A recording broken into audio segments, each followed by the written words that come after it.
ഇത് കെട്ടണമായിട്ടുള്ള ഒരു കൊടയ്ക്ക് കീഴില് ഒരു മൊയിലാരും 4 കുട്ടികളും കൂടി ഇരുന്നാലും അതും മദ്രസയാകും. പക്ഷേ തുല്യമാണ്. CBSEക്ക് തുല്യമാണ്. തുല്യം എന്ന് പറഞ്ഞാൽ എന്താ അർത്ഥം? ഇവിടെ ഹിന്ദി പ്രചാര സഭകൾ നടത്തുന്ന കോഴ്സ് ഇവിടുത്തെ BA BEdന് തുല്യമായി കൊണ്ട് അംഗീകരിച്ചിട്ടുണ്ട്. വിദ്യാലയങ്ങളിൽ ഹിന്ദി അധ്യാപകരാകാൻ സംസ്കൃത ശിക്ഷാശാസ്ത്രീയ BEdന് തുല്യമായി അംഗീകരിച്ചിട്ടുണ്ട്. ഇതുകൊണ്ട് അർത്ഥമാക്കുന്നത് എന്താ? ഒരു കുട്ടിക്ക് BA BEdന് പോകണ്ട എങ്കിൽ ശിക്ഷാശാസ്ത്രിക്ക് പോകാവുന്നതാണ്. അതിനുള്ള സ്വാതന്ത്ര്യം നിൽക്കാതെ ഇതിനെ തുല്യമായി അംഗീകരിക്കുന്നത് അർത്ഥമില്ല. ഇവിടെ കഴിയുമോ ഒരു മദ്രസയില് എന്റെ കുട്ടിയെ അവന്റെ മതം പണയം വെക്കാതെ ചേർക്കാൻ കഴിയുമോ? ഇല്ലെങ്കിൽ എന്ത് തുല്യത? മല മുഹമ്മദിന്റെ അടുത്തേക്ക് എന്തിലേക്ക് മുഹമ്മദ് മലയുടെ അടുത്തേക്ക് ചെല്ലുന്ന പറഞ്ഞ മാതിരി അവിടെ പഠിപ്പിക്കാം. മദ്രസയില് സയൻസ് പഠിപ്പിക്കാം, സാമൂഹ്യ പാഠം പഠിപ്പിക്കാം, കണക്ക് പഠിപ്പിക്കാം. പിന്നെ സ്കൂളിൽ പഠിപ്പിക്കുന്ന എന്ത് തേങ്ങ അതറിയാൻ വയ്യ. ഇതൊക്കെ അവിടെ പഠിപ്പിക്കാം. അതിനു വേണ്ടിയിട്ട് അധ്യാപകരെയും സർക്കാർ കൊടുക്കുന്നു. ഒരധ്യാപകന് ബിരുദധാരിയാണെങ്കിൽ 6000 രൂപ ഓണറേറിയം കിട്ടും. PGയും BEdും ഉണ്ടെങ്കിൽ 12,000 രൂപ ഓണറേറിയം കിട്ടും. മദ്രസയിൽ സയൻസും സാമൂഹ്യപാഠവും കണക്കും പഠിപ്പിക്കാൻ 12,000 രൂപ ഓണറേറിയം കിട്ടും. ഈ ഇരിക്കുന്നവരിൽ ബിരുദവും ബിരുദാനന്തര ബിരുദവും BEdും ഒക്കെ ഉള്ളവരുണ്ടായിരിക്കാം. നമ്മളെ ആരെങ്കിലും നിയമിക്കുമോ ഓണറേറിയം തന്നുകൊണ്ട് മദ്രസകളിൽ സയൻസ് പഠിപ്പിക്കാൻ, സാമൂഹ്യം പഠിപ്പിക്കാൻ, സാമൂഹ്യപാഠം പഠിപ്പിക്കാൻ, കണക്ക് പഠിപ്പിക്കാൻ? ഇല്ല എങ്കിൽ എന്ത് തുല്യത? ഇവിടെ സാധാരണ ഒരു തൊഴിലേവൻ പകൽ അന്ത്യോളം പാർവൽ കോളേജുകളിൽ അന്ത്യോളം ഉന്തി ഉണ്ടാക്കിയ 2000 രൂപ 2500 രൂപ കിട്ടിയാൽ അവന് ദൈവം നിലത്തിറങ്ങി വന്ന പോലെ. അവിടെയാണ് ഇവിടെ മദ്രസകളിൽ ചെന്ന് സയൻസോ സാമൂഹ്യപാഠോ കണക്കോ പഠിപ്പിക്കുന്നതിന് മിനിമം 6000 രൂപ സർക്കാർ ഫണ്ടിൽ നിന്നാണ് എടുത്തു കൊടുക്കുന്നത്. സച്ചാർ കമ്മിറ്റിയുടെ കമ്മീഷന്റെ നിർദ്ദേശങ്ങൾ നടപ്പാക്കാൻ, അതിന് പാലൊളി വിതറുന്ന കേരളത്തിലെ പാലൊളി കമ്മീഷന്റെ റിപ്പോർട്ട് നടപ്പാക്കാൻ കേരളത്തിലെയും കേന്ദ്രത്തിലെയും ഖജനാവുകൾ തുറന്നു വെച്ച ഈ സാഹചര്യത്തില് നമുക്കൊന്ന് ഉറക്കെ പ്രഖ്യാപിക്കണം, അത് നിറയ്ക്കാൻ മാത്രമുള്ളവരല്ല നമ്മൾ. അതിന് നികുതി കൊടുത്തുകൊണ്ട് നിയമമനുസരിച്ചുകൊണ്ട് നിങ്ങൾക്ക് തോന്നിയ വിധത്തിൽ വാരിക്കോരി ചെലവാക്കാൻ, അത് നിറയ്ക്കാനുള്ള പ്രതിജ്ഞ ഞങ്ങൾ ആർക്കു മുന്നിലും എടുത്തിട്ടില്ല എന്ന് ഉറക്കെ പ്രഖ്യാപിക്കേണ്ട സമയം അതിക്രമിച്ചിരിക്കുന്നു. അമേരിക്കൻ സ്വാതന്ത്ര്യ സമരം ലോകത്തിനൊരു മുദ്രാവാക്യം കൊടുത്തിട്ടുണ്ട്, പ്രാതിനിധ്യമില്ലാതെ നികുതിയില്ല എന്ന മുദ്രാവാക്യം. പ്രാതിനിധ്യമില്ലാതെ നികുതിയില്ല. കാരണം എന്തുകൊണ്ടാ? ആ നികുതി എങ്ങനെ ചെലവഴിക്കണമെന്ന് പറയാൻ അവിടെ പങ്കെടുക്കുന്ന പ്രതിനിധികൾക്കേ ആകുള്ളൂ. ഇവിടെ നികുതി അടയ്ക്കുന്ന നമുക്ക് ഇത്തരത്തിലുള്ള അന്യായമായ ചെലവുകൾക്കെതിരെ പ്രതിഷേധിക്കാനും പ്രതിരോധിക്കാനും പാർലമെന്റിൽ ആളില്ല എങ്കിൽ, അത് അംഗീകരിക്കുന്നില്ല എങ്കിൽ നമുക്കും ചിലപ്പോൾ തീരുമാനിക്കേണ്ടി വരും. ഈ തോന്നിയ വണ്ണം കാണിക്കാൻ, ഇത് നിറയ്ക്കാൻ നമ്മൾ തയ്യാറല്ല എന്ന് നാളെ പറയേണ്ട ഒരു ഘട്ടം വരും. അതിനു മുൻപ് നമ്മൾ ഇന്ന് പറയുന്ന നമ്മുടെ വേദനകൾ ഭരണാധികാരികൾ ഉൾക്കൊള്ളും എന്നൊരു ശുഭാപ്തി വിശ്വാസം, എടുത്തുചാട്ടങ്ങളിലേക്ക് സമരത്തിന്റെ തീച്ചൂളകളിലേക്ക് എടുത്തു ചാടുന്നതിന് മുൻപ് നമ്മൾ ഉന്നയിക്കുന്ന വാദഗതികളും വേദനകളും തിരിച്ചറിയാൻ, ഇതാണ് യഥാർത്ഥ വിവേചനമെന്ന് തിരിച്ചറിയാൻ അധികൃതർക്ക് സാധിക്കും എന്ന് നമ്മൾ പ്രതീക്ഷിക്കുന്നു. നമ്മൾ ഏറെ പറഞ്ഞ് എല്ലാവരിലേക്കും എത്തിയ ന്യൂനപക്ഷ സ്കോളർഷിപ്പിന്റെ കാര്യം വീണ്ടും വീണ്ടും എടുത്തു പറയേണ്ട.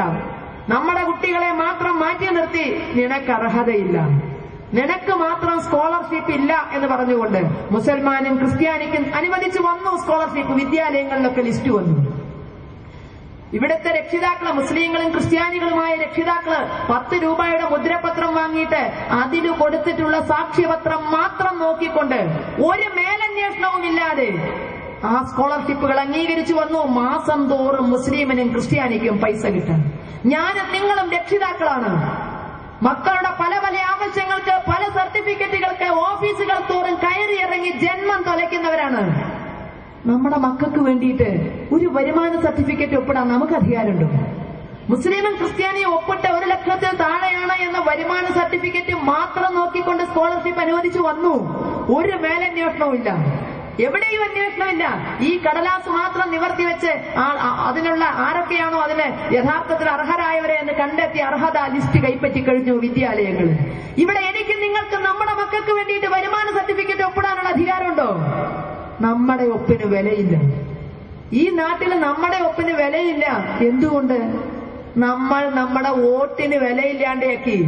നമ്മുടെ വോട്ടിന് വിലയില്ലാതെ പോയപ്പോ അവിടെയാണ് നമ്മുടെ ഒപ്പിന് വിലയില്ലാതെയായത്. മുസൽമാനും ക്രിസ്ത്യാനിക്കും സ്വന്തം കുട്ടിക്ക് വേണ്ടി വരുമാന സർട്ടിഫിക്കറ്റ് വരെ ഒപ്പിട്ട് കൊടുക്കാവുന്ന ഒരു സാഹചര്യം ഇവിടെയുണ്ട്. അപ്പോ ഈ തരത്തില് നമ്മുടെ മക്കളെ ഒന്നുമല്ല എന്ന് പറഞ്ഞ് മാറ്റി നിർത്തി ബാക്കി എല്ലാം നമുക്ക് പൊറുക്കാം. ഭാരത വിഭജനം മുതൽക്ക് ഇങ്ങോട്ട് സഹിച്ചും ക്ഷമിച്ചും പോന്ന നമുക്ക് ഇത് സഹിക്കാൻ പറ്റും എന്നെനിക്ക് തോന്നുന്നില്ല. കാരണം നമ്മൾ ജീവിക്കുന്നത് നമ്മുടെ മക്കൾക്ക് വേണ്ടിയാണ്. നമ്മൾ ജീവിക്കുന്നത് നമ്മുടെ മക്കൾക്ക് വേണ്ടിയാണ്. അവരുടെ മുന്നോട്ടുള്ള പോക്കാണ് നമ്മുടെ ലക്ഷ്യം.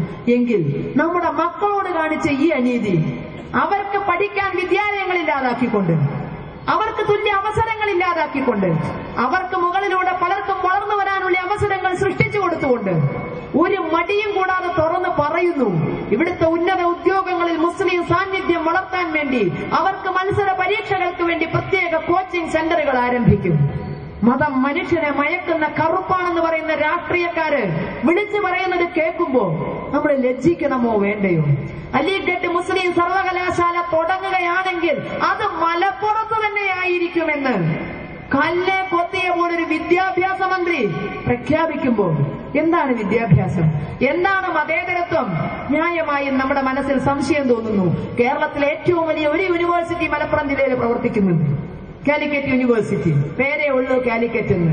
കേരളത്തിലെ ഏറ്റവും വലിയ യൂണിവേഴ്സിറ്റി അവിടെ പ്രവർത്തിക്കുമ്പോൾ കേരളത്തിൽ യൂണിവേഴ്സിറ്റികളോ വിദ്യാഭ്യാസപരമായ മുന്നോക്കാവസ്ഥയോ ഇല്ലാത്ത വയനാട്, ഇടുക്കി, പാലക്കാട് തുടങ്ങിയ ജില്ലകളെ എന്തുകൊണ്ട് മറന്നു?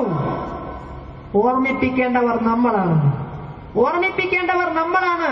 അതുകൊണ്ട് തന്നെ ഇത്തരത്തിലുള്ള അലിഗഡ് മുസ്ലിം സർവകലാശാലയ്ക്ക് അന്യായമായ ഭൂമി കൈമാറാനുള്ള ആ ഒരു തീരുമാനത്തിൽ നിന്ന് സർക്കാർ പിന്നോട്ട് പോവുക, അഥവാ ഇവിടെ ഒരു സർവകലാശാലയുടെ സബ് സെന്റർ കൂടി വേണമെന്ന് തോന്നുകയാണെങ്കിൽ അതിന് മലപ്പുറം ജില്ലയല്ല പറ്റിയ വേദി. അത് മുസൽമാന്റെ ജില്ലയായതുകൊണ്ടല്ല നമ്മൾ പറയുന്നത്, മറിച്ച് അവിടെ ഒരു യൂണിവേഴ്സിറ്റി പ്രവർത്തിക്കുന്നുണ്ട്.